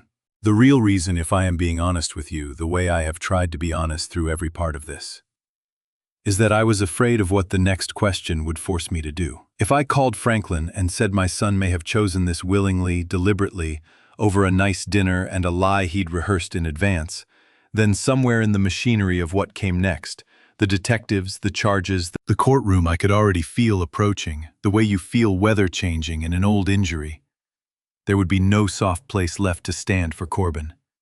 Franklin's advice from the very first afternoon in his office came back to me. Do you want to save this marriage? He'd asked it about Adrienne. I understood now there was a second version of that question waiting for me, quieter, worse, about my own son. And I was not ready to answer it yet. So I sat in the truck a while longer, and I decided the way a man decides things he is not proud of but cannot presently avoid, that I would keep this to myself one more night. I would go home. I would eat whatever Adrienne had made. I would not raise my voice, would not change my face, would not let either of them, wife or son, see even the smallest crack in the ordinary evening they still believed they were living inside. I told myself it was strategy. Franklin would have told me the same thing, probably, if I'd called him. Wait. Gather more. Don't move on a single piece of paper when the whole shape of it isn't visible yet. That much was even true, and I clung to it the way a man clings to any true thing when the truer thing underneath it is harder to look at directly. But underneath the strategy, quieter than I wanted to admit, even to myself, sitting alone in that dark parking lot, was something closer to dread than patience. The plain, unspoken fact that as long as I did not ask Corbin directly, I did not yet have to hear him answer. I started the truck and drove home the long way, past the hardware store I had claimed to be visiting, and bought a bag of deck screws I did not need, so that when Adrian asked what had taken me so long, I would have something true, small, and entirely beside the point to tell her. Odessa called me Saturday morning, earlier than she usually would, and asked me to come to her house again, alone this time. No reason given over the phone beyond, "There's something you need to see, and I'd rather show you than tell you." I found her waiting on the porch when I pulled up, holding a small gray thumb drive between two fingers, the way you might hold something you weren't entirely sure you wanted to be responsible for. "Come sit at the kitchen table," she said. "I need to explain something first before I show you what's on here." I sat. She set the drive down between us, but did not plug it into anything yet. "About a year and a half ago, somebody took my bicycle off this porch," she said. "Brand new, I'd bought it myself for my 64th birthday. Rode it exactly 4 times before it disappeared one night while I was asleep. Cost me $300. I didn't especially have to spend twice on the same bicycle. So I bought a little camera. Cheap thing, shaped like a birdhouse, mounts up under the eave there." She nodded toward the corner of her porch roof. "Looks like decoration if you don't know what you're looking at. Nobody's ever looked twice at it." "I didn't know that," I said. "No reason you would have." "But here's the thing, Mr. Kessler. The angle on that camera doesn't just catch my porch, it catches straight across the street at an angle right through the gap between the Hendersons' oak tree and their garage. Catches your workshop's back door and about 6 feet of the alley behind it." I felt something in my chest go very still. "I pulled the last 3 weeks of footage 2 nights ago," she said. "After everything that's happened, because I got to thinking about what a camera like that might have caught without either of us ever asking it to. I didn't watch all of it right away. I wanted you here when I did." She plugged the drive into an old laptop sitting on the counter and turned the screen toward both of us. The footage was grainy black and white, time-stamped in the corner. Odessa scrolled forward through several days of nothing deliveries. The mail carrier, a stray cat that apparently visited the alley most evenings around dusk, until she slowed on a clip from 11 days earlier. 10:40 at night, well after the shop's official closing hour. A car pulled into the alley behind the workshop, parked in the shadow between the buildings. 2 figures got out. Even in the grainy black and white, I recognized the taller of the two by the particular way he moved, unhurried, comfortable, a man who believed he had every right to be exactly where he was. Roland Vance let himself in through the back door of my own workshop with a key. The second figure followed him inside a moment later, and even before Odessa paused the frame, I recognized the shape of her, the way she held her shoulders, the particular tilt of her head as she glanced once down the alley before stepping through the door Vance was holding for her. "Adrian, they were inside 11 minutes, Odessa said quietly. I timed it against the clock in the corner. I watched the empty alley on the screen, the closed door, the dark windows of my own workshop lit only faintly from somewhere deep inside. And I thought of every certificate I had found in my own archive, with my name on it and no memory beneath it.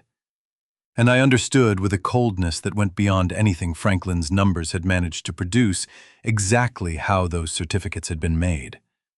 Not stolen from a locked room, signed or copied inside my own building at night by 2 people who had a key, and 11 quiet minutes, and no one watching, except a birdhouse-shaped camera neither of them had ever thought to notice. "There's one more thing," Odessa said, and her voice had changed, gone careful in a way I recognized now, as the sound of someone about to hand me something they wished they didn't have to. She had the particular stillness of a woman who had rehearsed exactly how much to say, and how much to let the footage say for itself.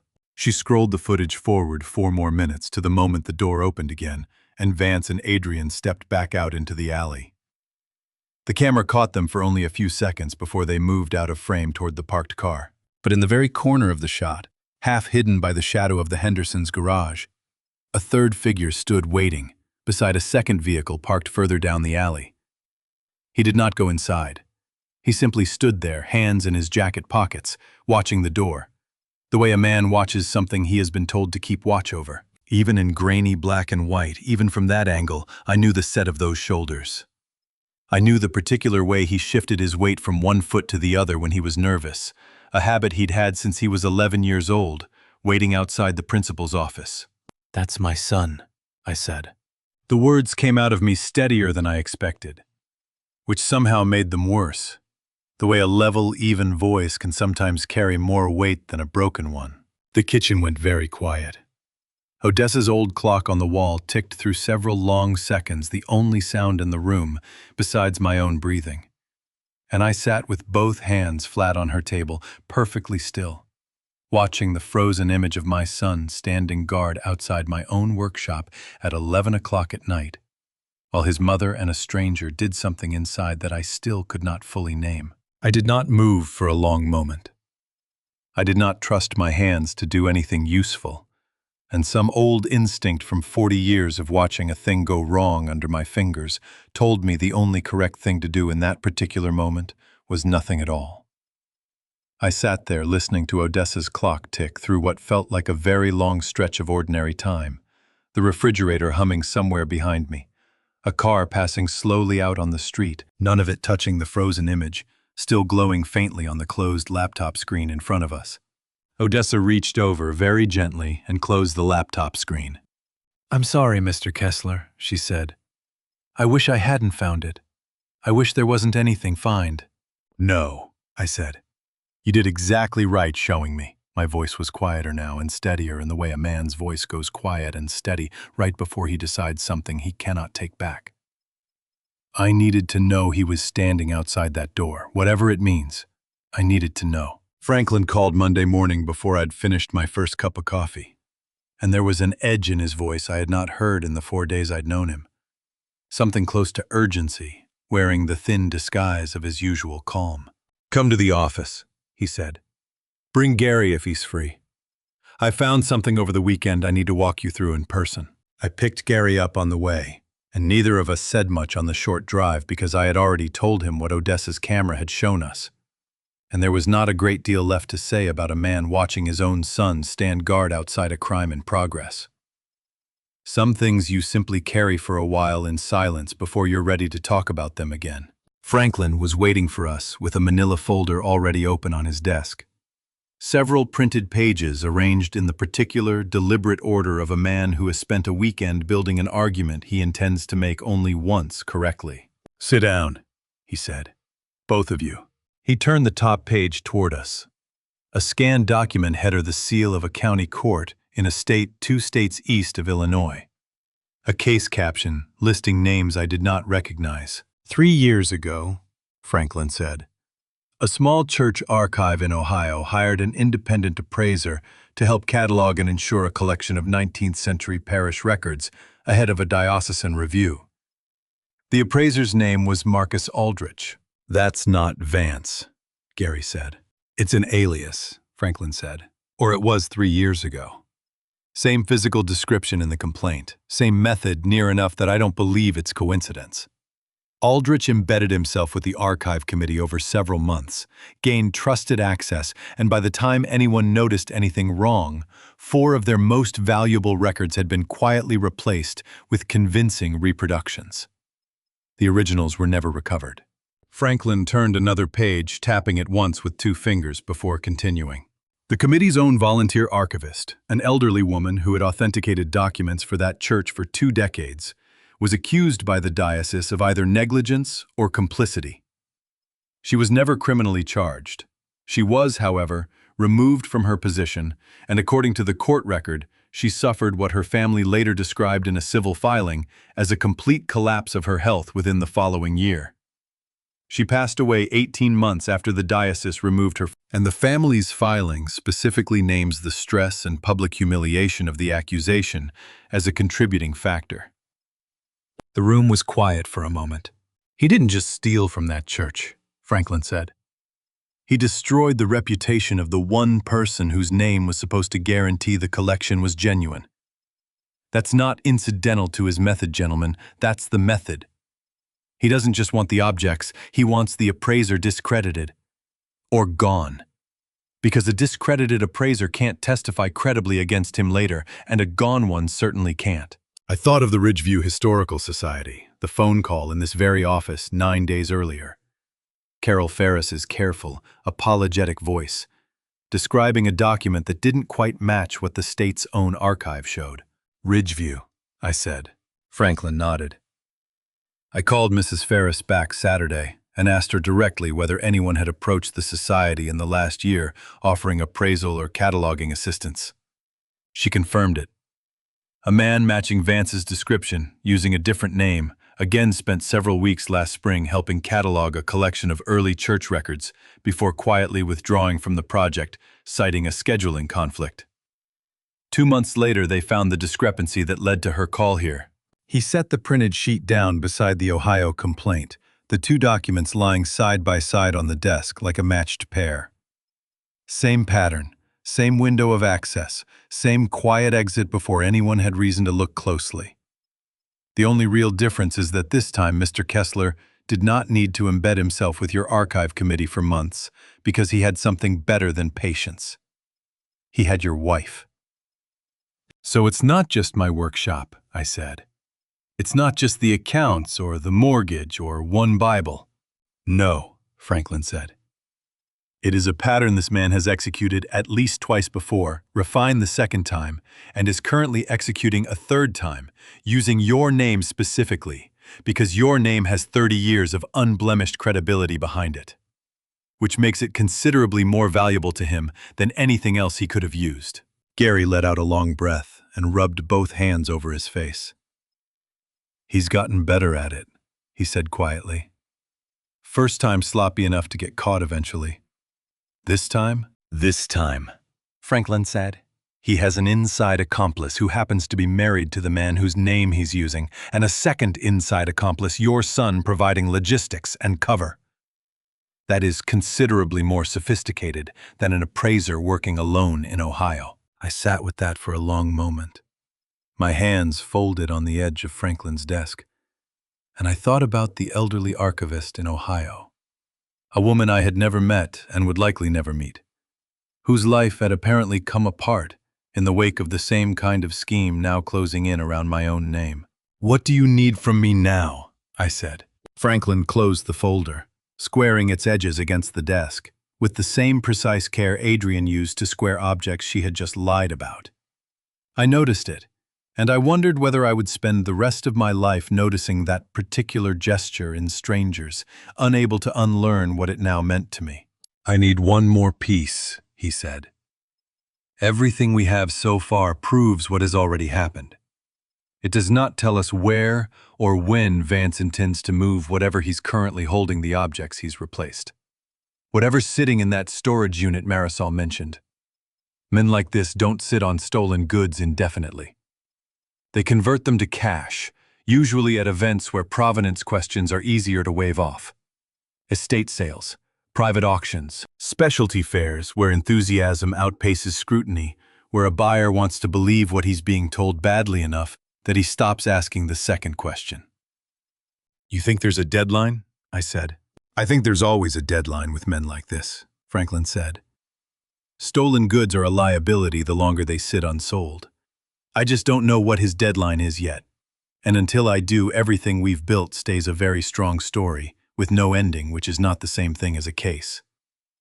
He looked at me directly, the way he had looked at me the very first afternoon in this office. "I need a date, Walt. I need to know when he's planning to sell and where. Everything else we have will matter a great deal once we know that. Right now, it's a book with no final chapter." Marisol's message came through at 6:30 that evening, 3 photographs of a shipping manifest she'd found tucked inside a folder at the bottom of Corbin's desk drawer, dated for the coming Saturday. The item descriptions were as vague as the ones she'd described before archival materials, various estate contents boxed. But this time, each line carried a destination I recognized immediately, because it had been advertised on a banner strung across Main Street for the better part of a month. The Tri-State Antiquarian Book and Manuscript Fair. 3 days, 1 weekend a year, held in the old exposition hall 40 minutes north, drawing dealers and collectors from 3 states and, according to the flyer taped inside the hardware store window, upward of 3,000 visitors over the weekend. I had walked past that flyer a dozen times over the last month without giving it a second thought, the way you walk past the same street sign every day until the day it suddenly matters.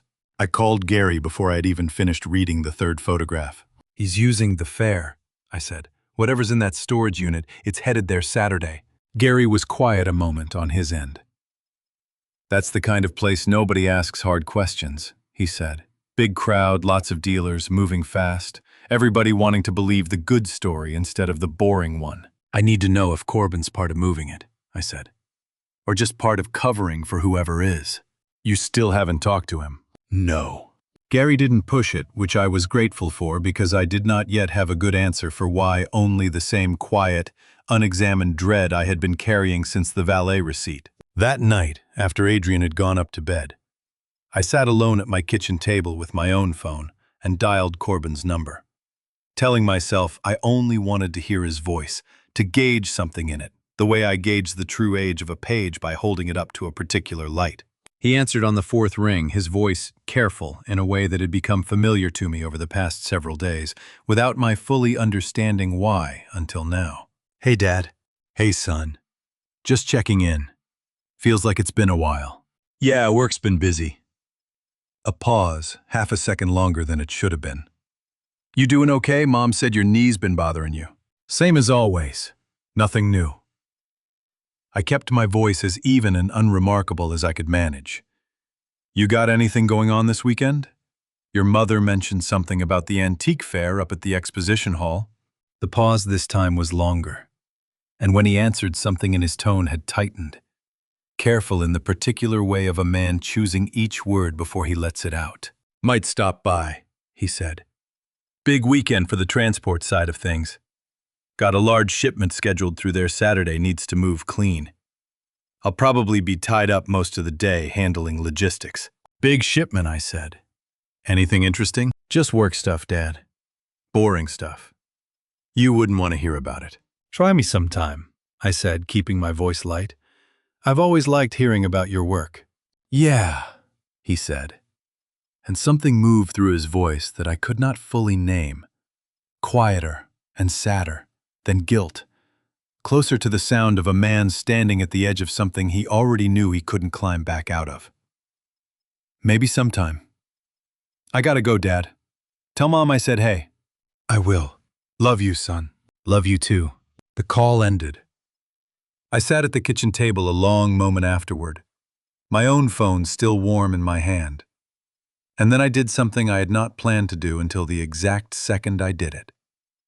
I opened the voice memo application, the one I had used exactly twice before, both times to record measurements while working alone in the shop.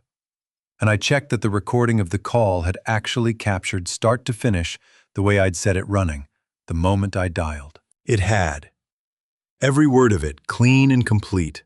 I played it back once, sitting alone at my own kitchen table at 11 o'clock at night, listening to my son's voice describe a large shipment needing to move clean through a public fair this coming Saturday. And something in the careful weight he'd put on those particular words, "needs to move clean," told me he understood, at least in part, exactly what he was helping to move, and exactly why it needed handling with more care than an ordinary delivery.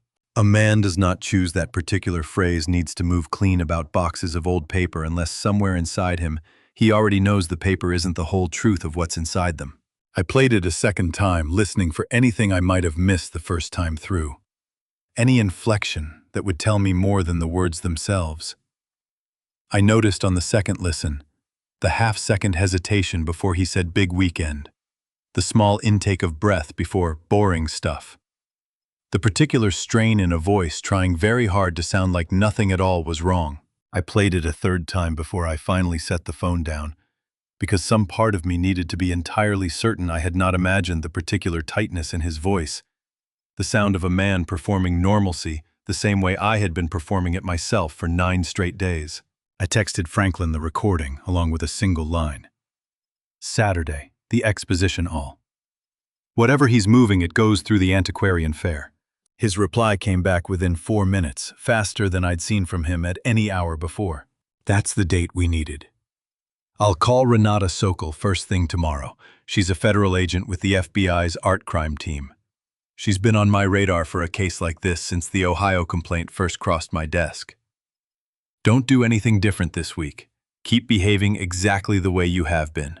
I sat alone in my kitchen a long while after that, looking at the dark window over the sink, at my own reflection in the glass. An old man in a quiet house, holding a phone with his son's recorded voice still sitting inside it. And I understood with a clarity that felt almost like relief after 9 days of uncertainty, that whatever happened at that fair on Saturday, it was going to happen in front of 3,000 strangers in broad daylight, where nobody involved would have anywhere left to hide. Franklin's conference room looked different by Wednesday morning than it had on any of my previous visits. Not because anything about the room itself had changed, but because of what now covered the long table running down its center. He had spread every piece of this out in a deliberate sequence, not the scattered stacks of a man still working through a problem, but the careful arrangement of someone who had already solved it and was now building the clearest possible path for someone else to follow the same route. "Sit," Franklin said without looking up from the table. "I want to walk you through this once before Agent Sokol arrives, so nothing surprises you when she starts asking questions." Gary and I sat. Franklin walked the length of the table, narrating as he went, the way a man might walk a visitor through a museum exhibit he had curated himself. "Camera footage from your own system first," he said, tapping a printed still of the workshop's back door. "Time-stamped showing Vance and your wife entering after hours with a key. Then Odessa's footage, the angle from her porch camera showing the same event from outside with your son positioned as lookout. 2 independent sources, same night corroborating each other." He moved down the table. "Then the financial records. 84,000 from your operating account routed through a shell company registered to Vance. The forged loan application against the workshop building, $60,000 your signature copied closely enough to fool a bank, but not closely enough to fool the state's own handwriting comparison once I had it run properly. Then the 5 forged certificates from your own archive, cross-referenced against Ridgeview Historical Society's independent complaint, and the identical pattern from the Ohio case 3 years ago." He paused at the next item. Then Marisol's photographs of the manifests, the storage unit receipt, and the property documents she found in Corbin's desk. Then the valet receipt placing your son and Vance together in person, on a date he'd told 2 separate people he was elsewhere. And finally, your recorded phone call from last night in which he references a large shipment that needs to, in his words, move clean, scheduled for this Saturday at the antiquarian fair. He stepped back from the table and looked at both of us. "Every piece connects to the next one," he said. "No gaps, no assumptions required.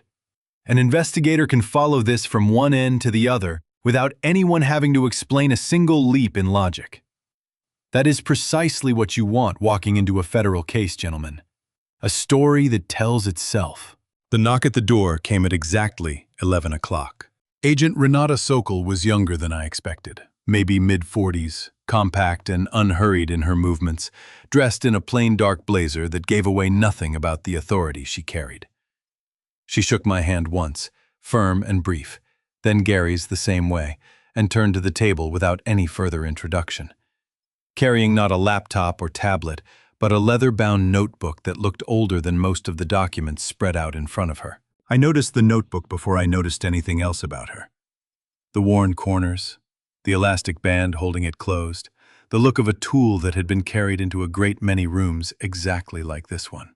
She did not speak for close to 15 minutes. She moved down the table at her own pace, picking up each document, studying it, setting it back exactly where she'd found it. Occasionally making a brief note in her own notebook, in handwriting too small for me to read from where I sat. When she reached the recorded phone call, Franklin handed her a set of earbuds without a word, and she listened to the entire thing through twice before setting the earbuds down and turning to face me directly. "Mr. Kessler," she said, "how many regardless about this?" 9 days, I said, "since I found the Bible. And in 9 days you assembled all of this without alerting anyone involved?" Franklin told me not to move until I could see the whole shape of it, I said. I did what he told me. Something shifted in her expression, not quite surprise, closer to a kind of professional recalibration. The look of someone quietly revising an initial estimate upward. "That's good advice," she said, "and it isn't always followed. Most people in your position want to confront it the moment they suspect something. You'd be surprised how often that instinct destroys a case before it's built." She turned back to the table and tapped the Ohio complaint. "I know this case by reputation, if not personally. There's an agent out of the Cleveland field office who's been waiting 4 years for this man to surface again, under a name we could actually track." "So he's already known to you," Gary said. "Known and unfindable," Sokol said. "Men like this change names, change states, wait long enough between operations that nobody connects the pattern until someone like your lawyer does the connecting for us." She looked at Franklin. "You built something unusually clean here. I don't often walk into a civilian-assembled case this complete." "What happens now?" I said. "Based on what's in front of me, I expect we can move on an arrest warrant for Vance fairly quickly," Sokol said. "The question is timing. If we move before Saturday, he may simply not show up to the fair at all, and we lose the chance to catch him in the act of converting stolen material, which strengthens the case considerably more than a forgery charge alone." She closed her notebook. "I want to wait for the fair. Watch him do it in front of witnesses, in front of a crowd, with your recorded call already establishing his own accomplice discussing the shipment in advance. That's a far stronger package for a prosecutor than an early arrest based on documents alone." "And if he doesn't come," I said. "If something spooks him before then?" "That's the risk of waiting," she said. "Men like this build in exit options as a matter of habit. If anything changes between now and Saturday, any sign he suspects he's been seen, we may not get a second chance to catch him with the goods in hand, rather than simply the paperwork behind him." She looked at me steadily. "But I've read this file front to back, Mr. Kessler. Nothing in it suggests he has any idea anyone is watching. As far as he knows, he has 3 more days, and everything is exactly on schedule." "Then we wait," Franklin said. "We wait," Sokol agreed, standing to gather her things. "Continue exactly as you have been, Mr. Kessler. No change in behavior, no contact that isn't ordinary. Saturday, we take him at the fair." She slid the leather notebook into her jacket pocket and paused at the door. "In 11 years doing this work, Mr. Kessler, I have seen very few cases assembled this cleanly by a civilian in this short a window. You didn't panic when it mattered most. That's rarer than people assume, and it's going to matter a great deal on Saturday." She left. The conference room held a particular quiet in her absence, the kind that follows a person who has just confirmed out loud that the worst 9 days of your life had at least been spent doing something useful. Franklin called at 9 o'clock on Friday night, the evening before the fair, and something in the particular quickness of his voice when I answered told me before he'd said a single full sentence that whatever he was calling about had not been part of the plan we'd agreed to 3 days earlier. "I need you to hear this calmly," he said, which is in my experience a sentence that guarantees the opposite. "Go ahead." Sokol's team has had a discreet watch on Vance's known movements since Wednesday. Nothing intrusive, nothing that would tip him off, just routine monitoring while the warrant paperwork moved through channels. He paused, and I heard him take a short breath, the kind a careful man takes before he says something he wishes were not true. "This afternoon he purchased a one-way plane ticket. Departs tomorrow evening out of Quincy Regional, connecting through Chicago to a destination the airline wouldn't release without a subpoena which Sokol is already pursuing. But that will take time we may not have." "Tomorrow evening," I said. "The same day as the fair." "The same day," Franklin said. "Sokol believes he intends to work the fair as planned, convert whatever he's holding into cash among 3,000 distracted buyers, and be on a plane out of the state before anyone even realizes the objects are gone missing from wherever they're currently sitting. If he succeeds at the fair and makes that flight, we may never see him again. Men like this have done it before. Changed names, changed states, resurfaced years later, somewhere none of us were looking. sometimes not resurfacing at all, until another family somewhere else calls a lawyer of their own. I stood in my own kitchen with the phone pressed to my ear, and I felt something in my chest tighten that had nothing to do with fear for myself, and everything to do with the plain arithmetic of it. 9 days of careful, exhausting patience, and it had all come down to a single window of a few hours the following afternoon, closing the moment that plane left the ground. 9 days of dinners eaten at the same table with a woman I now understood better than I ever had, and less than I wanted to. Of phone calls taken in dark parking lots. Of a son's voice I had listened to 3 times over trying to hear what wasn't being said. And all of it had narrowed itself down to tomorrow afternoon. One crowded exposition hall. One closing window. "What does this change?" I said. "For tomorrow." "Nothing about your role," Franklin said. "You still don't approach him. You still don't do anything differently than we discussed, but Sokol's team is moving up their positioning. They'll be inside the exposition hall before doors open tomorrow morning, embedded among vendors and early buyers rather than staging outside and waiting for a signal. There will be no waiting until he's mid-transaction and comfortable. The moment he sets up his table and the merchandise is visibly on display, they move. There won't be a second chance to let him settle into a false sense of safety the way we'd originally planned." "Understood." "One more thing, Walt." Franklin's voice, which had stayed remarkably level through 9 days of numbers and dates and other people's ruin, had a rougher edge to it now that I had not heard from him before. The sound of a careful man allowing himself briefly to be something less than perfectly composed. "Tomorrow is going to move fast, and it is going to look like chaos even though it isn't. Sokol's people know exactly what they're doing. Your only job is to stay where you're told to stay, and let trained people handle a moment none of us can afford to have handled badly." "I spent 30 years managing job sites," I said. "I know how to stay out of the way of people doing skilled work." "Good." A pause longer than the ones before it. "Get some sleep if you can, Walt. Tomorrow everything either lands exactly the way we've built it or it doesn't. There isn't a version after that where we get to try again." I did not get much. After I hung up, I stood in my kitchen a long while, the house quiet around me. Adrian already upstairs, believing tomorrow was an ordinary Saturday. And I found myself, without entirely deciding to, pulling my jacket back on and walking out to the workshop. The night was cold and clear, the kind of October night that makes the stars sharper than they have any right to be over a small town like this one. And I walked the 6 blocks without passing another soul. My own footsteps the only sound on the sidewalk.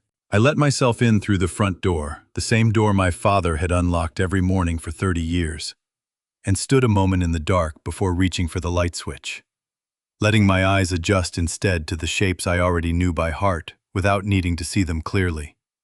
The long workbench, the pegboard of tools, the shelf where the false Bible still sat wrapped now in acid-free tissue at Franklin's instruction, waiting to be handed over as evidence once this was finished. Everything in that room had been exactly where it belonged for as long as I had been alive. And standing there in the dark, I understood how much of my own steadiness over the years had simply been the steadiness of things around me staying put. I did not turn the lights on right away. I stood there in the dark workshop my father had built, in the particular quiet of a building that has heard 40 years of careful, patient work, and nothing sudden. And I understood that after tomorrow, whatever happened, this room and everything it represented would either be safely mine again or gone entirely, and there would be no version of tomorrow evening in which I did not already know which one it was going to be.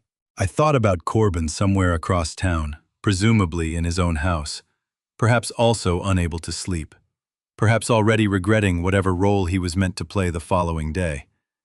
And I found I could not summon anger at him.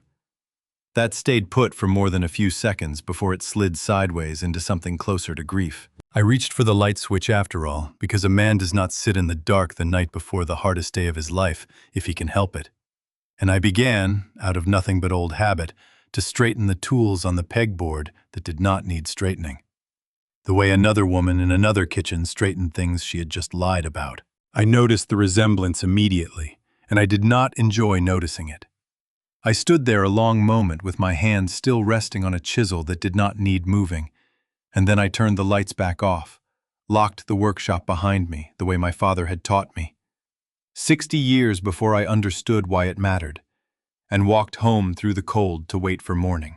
I lay in bed beside Adrian for perhaps 2 hours, staring at the same ceiling I had stared at every night for 26 years, and somewhere close to 3 in the morning I understood I was not going to sleep at all, and that lying there pretending otherwise was its own kind of exhausting labor.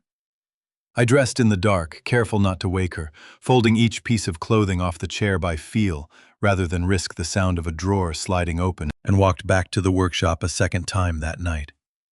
This time, with a specific task in mind, rather than simply the need to stand among familiar things. The street was empty at that hour in the particular way small towns are empty, not abandoned so much as paused.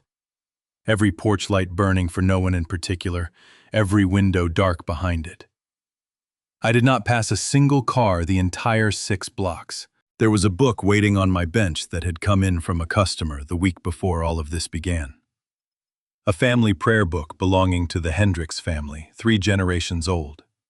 Its spine cracked clean through from decades of being carried to and from the same pew every Sunday. Ordinary work, the kind of repair I had done more times than I could begin to count. The kind that required nothing from me but steady hands and the same patient attention I had been giving books since I was younger than Corbin is now.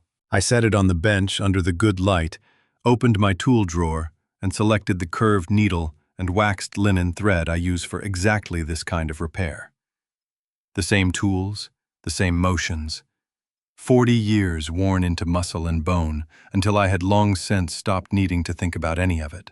I threaded the needle on the second try, which should have told me something because I have not needed a second try in longer than I can remember. I positioned the first section of pages found the sewing station along the spine fold, and brought the needle up through the first hole exactly the way I have done thousands of times before, in daylight and lamplight, in good moods and bad ones, through the year my father died, and the year I buried my mother beside him. Through every ordinary difficulty, a life accumulates, without ever once losing the steadiness of my own hands, to do this one small, precise thing correctly. My hand shook, not badly. Not so anyone watching from across the room would have necessarily noticed, but I noticed because I have spent 40 years knowing exactly what my own hands are supposed to feel like, doing this exact motion, and what I felt instead was a fine, persistent tremor, running from my wrist through my fingers, enough to send the needle wide of the hole by a fraction I would never have permitted in any repair I'd ever billed a customer for. I set the needle down, flexed my hand, and told myself it was cold in the workshop, that I hadn't slept, that any man's hands might shake a little after the week I'd had. I picked the needle back up and tried again. The second stitch was worse than the first. I set the book down entirely, then laid the needle across the open pages exactly where I'd stopped, and sat back on my stool in the quiet workshop, with both hands resting flat on my knees, palms down the way you might press something still that refuses to be pressed still. I do not know how long I sat like that. Long enough that the ache in my hip that had been troubling me all week settled into something duller and more distant. Long enough that the particular quality of the dark outside the workshop's single window shifted from the deep black of full night toward something faintly less absolute. The workshop made its own small sounds around me the way old buildings do at that hour, a settling somewhere in the walls, the faint tick of the radiator my father had installed before I was born, sounds I had heard 10,000 times, and never once really listened to until that morning, sitting perfectly still with my hands refusing to be anything other than perfectly still themselves. I did not try the stitch again. I understood sitting there that whatever had gone unsteady in my hands that night was not going to be repaired by trying harder at it, the way nothing in the last 9 days had been repaired by trying harder either. Some things simply had to be sat with until they passed on their own schedule, not mine. I thought sitting there in the dark with my hands still flat on my knees of every book I had ever restored, every torn page I had mended, every broken spine I had rebuilt so carefully that no one looking at the finished object could tell it had ever been damaged at all. I had built an entire life's work on the idea that a thing broken badly enough could still be made to look whole again if a man was patient and skilled and careful enough about it. I did not know, sitting in that chair at 4 in the morning, with a half-finished repair open in front of me, and my own hands refusing to hold steady, whether that had ever actually been true, or whether I had simply spent 40 years getting very good at making broken things look like they weren't. The window went from black to the deep blue-gray that comes an hour or so before actual sunrise, and somewhere outside a single bird started up tentative, testing the quiet, before committing to a full morning's worth of noise. I stood finally, my knees protesting the way they always did, after sitting too long in one position. And I closed the prayer book, gently setting it aside to finish another day. Because some repairs simply have to wait for hands steady enough to do them justice. I ran one finger along the cracked spine before I closed it. An old habit, a kind of apology to the object itself for leaving it unfinished, though I could not have told you exactly who or what I thought I was apologizing to. I put on my jacket. I checked my own reflection once in the dark window glass, an old man in a coat, nothing in his face giving away the particular shape of what the day ahead was going to ask of him. I straightened my collar without needing to, the same small, unnecessary gesture I had watched Adrian make 100 times over the last 9 days. And I let my hand drop back to my side before I could straighten anything else that did not need straightening. Then I turned off the workshop lights, locked the door behind me the way my father had taught me before I was old enough to understand why it mattered, and started walking toward whatever this Saturday had decided to become. The Tri-State Antiquarian Book and Manuscript Fair occupied the entire floor of the old exposition hall. Rows of folding tables draped in white cloth, dealers from 3 states, arranging leather-bound volumes and framed documents under portable lighting. The particular hum of several hundred conversations happening at once, beneath a ceiling built for livestock auctions 60 years earlier. I arrived at 9, as instructed, and found the spot Sokol's team had assigned me a folding chair near the coffee concession, close enough to see the center aisle, far enough to look like nothing more than a tired old man resting his knee. I recognized several of the other vendors from smaller regional shows over the years, and 2 of them nodded to me as they passed, unaware that the man they were greeting had spent the last 9 days assembling a federal case against one of their own. I nodded back, exchanged a few ordinary words about the weather and the size of the crowd, and felt the strange doubled weight of performing normalcy in front of people who had no idea there was anything to perform. I saw Vance's table before I saw Vance himself. It sat near the center of the hall, better positioned than a first-time vendor had any business securing, draped in dark blue cloth instead of the standard white, a small brass placard reading Heritage Manuscript Consulting, propped beside a locked glass display case. He arrived at 10, unhurried, dressed in the kind of understated good tailoring that reads as old money to people who have never actually been near any. He unlocked the case himself, arranged 3 items inside it with the careful choreography of a man who had rehearsed this exact motion, and stepped back to let the morning crowd discover him at their own pace. By 11, a small cluster of serious-looking buyers had gathered at his table. I could not hear the conversation from where I sat, but I did not need to. I recognized the posture of a sales pitch delivered with total confidence, the practiced pauses, the way he let a folder of documents speak for him rather than oversell anything himself. A woman in a tweed jacket picked up a leather portfolio from the case, opened it, and studied something inside for a long moment. Vance said something to her and she nodded, and I watched him reach into a second folder and produce a single sheet of paper, which he handed to her with the particular reverence of a man presenting something that mattered. Even from 30 feet away across a crowded exposition hall, I recognized the shape of my own certificate of authentication, my own letterhead, the particular way my signature sat in the lower right corner of the page. The woman in tweed reached into her handbag for a pen. I do not know exactly how many seconds passed between the moment she uncapped that pen and the moment everything in that hall changed, but it could not have been more than 10. 4 people I had not previously noticed among the crowd near Vance's table moved at once, fast and coordinated, in a way that made the surrounding chaos of an ordinary fair suddenly look by contrast like it had all been holding perfectly still.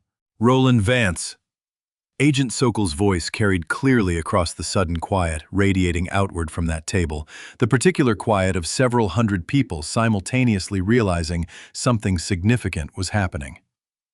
FBI, step away from the table and keep your hands where I can see them. Vance did not run. I will give him that much. He stood very still for a moment, his face doing something complicated that I could not quite read from that distance. Somewhere between calculation and resignation. The look of a man doing rapid math on exactly how much of this he could still talk his way out of, and arriving visibly at the answer. For one strange second, I found myself almost studying him, the way I might study a forgery under good light, looking for the exact place where the confident surface finally gave way to what was underneath. They had him in cuffs within 30 seconds, his hands brought behind his back with the brisk, practiced efficiency of people who had clearly done this exact motion many times before, under circumstances considerably more dangerous than an antique book fair. The woman in tweed stood frozen with the pen still uncapped in her hand, staring at the scene unfolding in front of her, with an expression I imagine mirrored the confusion of half the room. Somewhere behind me, a man's voice said quietly, to no one in particular, "Well, I'll be."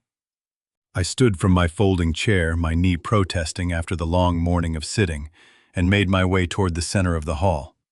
Not because anyone had told me to, but because I found in that moment that I could not remain 30 feet away from the end of this any longer. That was when I saw her. Adrian stood near the edge of the crowd, close enough to Vance's table that she must have arrived to watch or to help or simply to be present for whatever she believed this day was going to become. She was not looking at Vance. She was scanning the crowd, her face gone the particular gray-white of someone whose careful plans have just come apart faster than she has any capacity to process. And when her eyes finally landed on me, standing perhaps 20 feet away in the middle of a stunned and murmuring crowd, something in her expression collapsed entirely. She understood in that single moment of our eyes meeting across that crowded hall precisely how long I had already known, and precisely how much of the last 9 days had been performance on both our parts, simultaneously, in the same house at the same dinner table, neither of us ever once saying so out loud. Beyond her, near the far wall by the loading doors, I caught sight of Corbin, standing frozen, the way a man stands when the ground beneath him has stopped being solid without warning. He was not looking at his mother. He was looking directly at me. And even across that distance, even in the middle of all that noise and movement, I could see the exact moment he understood. That whatever came next in his life, it was not going to look anything like the version of it he had been quietly hoping for. The crowd around us had begun to move again, the ordinary current of several hundred people processing what they had just witnessed, some drifting closer for a better look, others already retreating toward the exits with the particular haste of people who did not want to be present for whatever paperwork came next. I stood very still in the middle of all of it, an old man in a coat looking at my son across a crowded hall. And I understood that the next several minutes were going to determine what remained of both our lives. The sound of the handcuffs closing carried further than it had any right to in a hall that large, a small metallic click swallowed almost immediately by the rising murmur of several hundred voices finding something to say to each other all at once. Somewhere near the coffee concession, a paper cup fell and rolled across the concrete floor, unhurried, nobody stopping to pick it up. The overhead lights buzzed faintly, the way they always did in that old building, a sound I had never once noticed in 30 years of attending this fair, until that exact moment, standing still in the middle of everything. Someone's radio crackled once low from somewhere near the loading doors. A child 2 tables over asked her mother what was happening, and her mother said nothing, only pulled her gently by the hand toward the far exit. I thought for no reason I could explain of Corbin at 7 years old, standing in the doorway of my workshop on a Saturday morning, refusing to come any further inside because he'd heard the sewing needle made a sound he didn't like. And how long it had taken me, patiently, to coax him across that threshold, with nothing more than the promise that he could hold the ruler. I could still remember the particular weight of his small hand closing around that ruler, how proud he'd looked, holding something that belonged, however briefly, to a grown man's work. Then the moment released me, and the hall came back into ordinary, chaotic motion around me. I did not wait for anyone to tell me what to do next. Franklin's warning from the night before rose up in my mind. Stay where you're told, let trained people handle it, and I understood I was about to ignore it.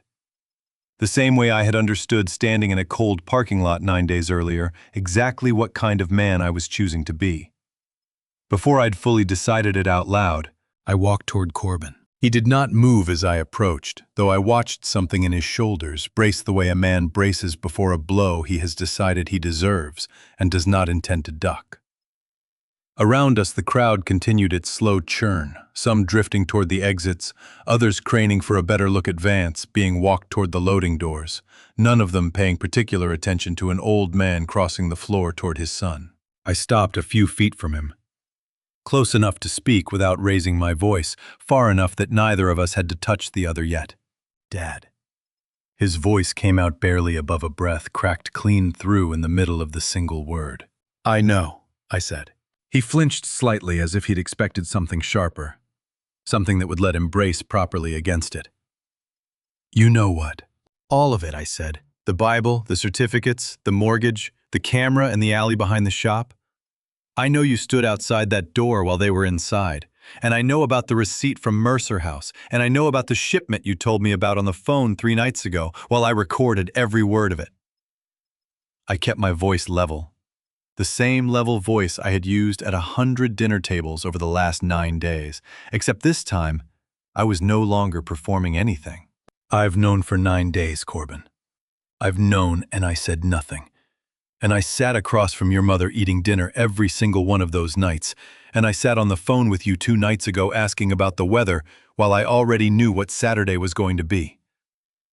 His face went through something complicated watching me say all of it plainly in the open, in front of a still milling crowd that could have overheard any of it.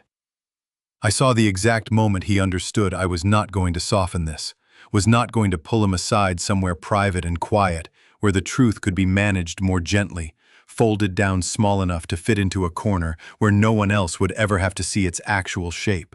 Why are you telling me this here? He said. Now, like this. In front of everybody. Because I spent 9 days deciding that the safest thing was to say nothing, I said. To keep everything looking exactly the way it was supposed to look right up until it wasn't. I've done that my whole life, Corbin. Made broken things look whole for a living. Learned to be so good at it that I nearly did it to my own family without even meaning to. I'm done doing it with people I love. If I wait for a private room and a softer hour, I'll find a reason to soften the words too, and I don't trust myself not to. Somewhere behind him, an agent I didn't recognize was speaking quietly into a radio, and further back, I could see Adrian standing very still, flanked now by a woman in a plain blazer who was clearly explaining something to her in a tone too low to carry. She was not looking at either of us. She was staring at the floor, at nothing, the particular stillness of a person absorbing the full size of a thing all at once.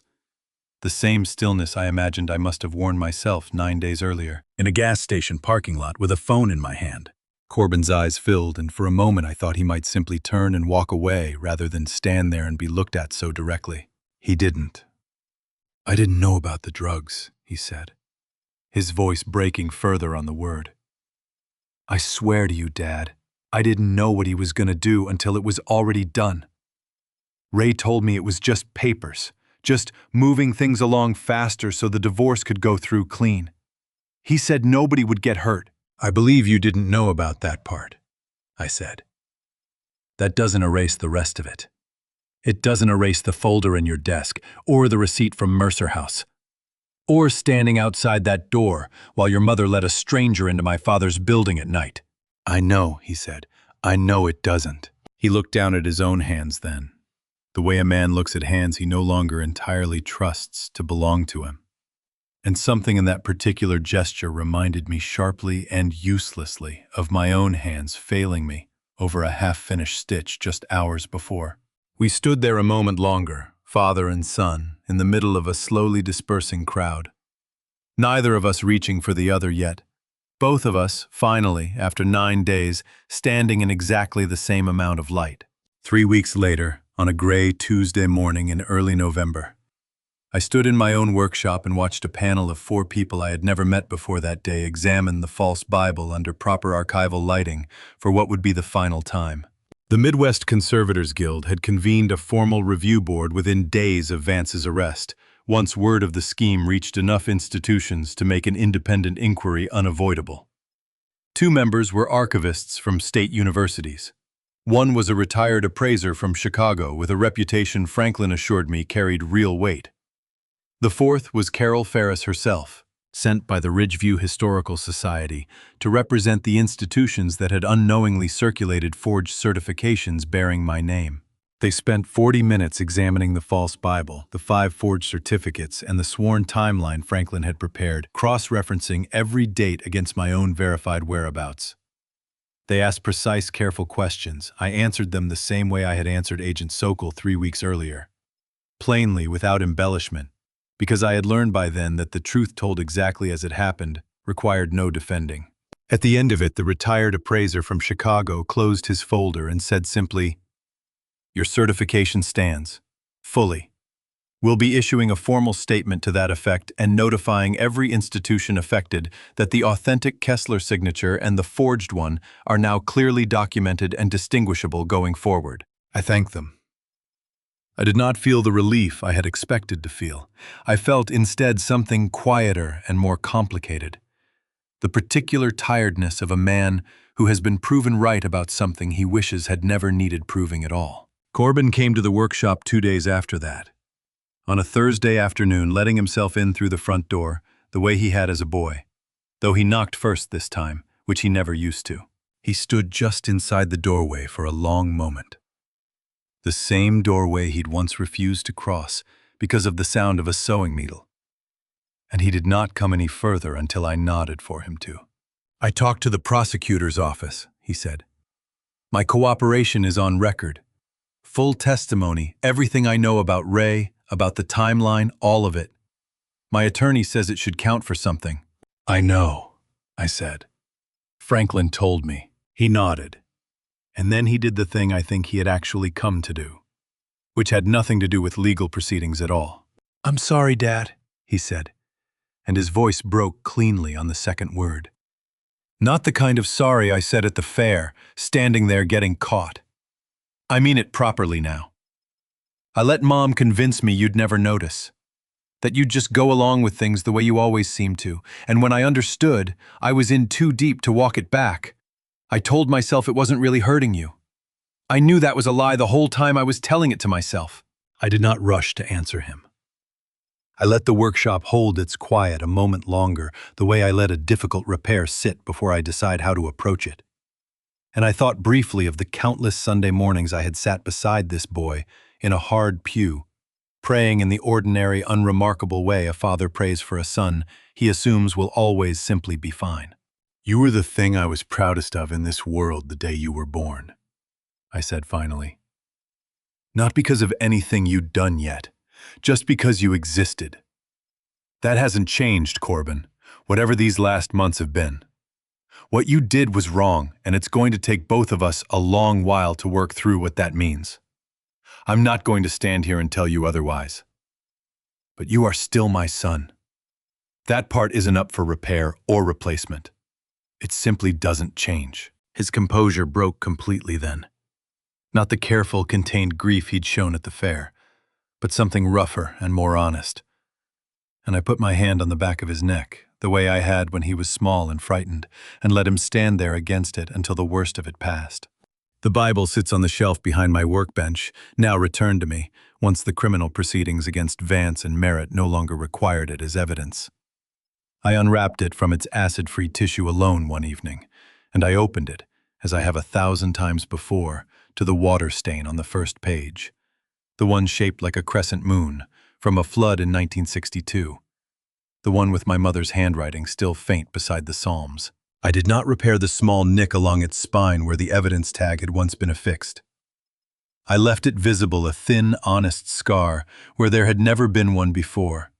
Because I have come to believe that a repair which hides every trace of what it mended is not in the end telling the whole truth of the object it claims to preserve.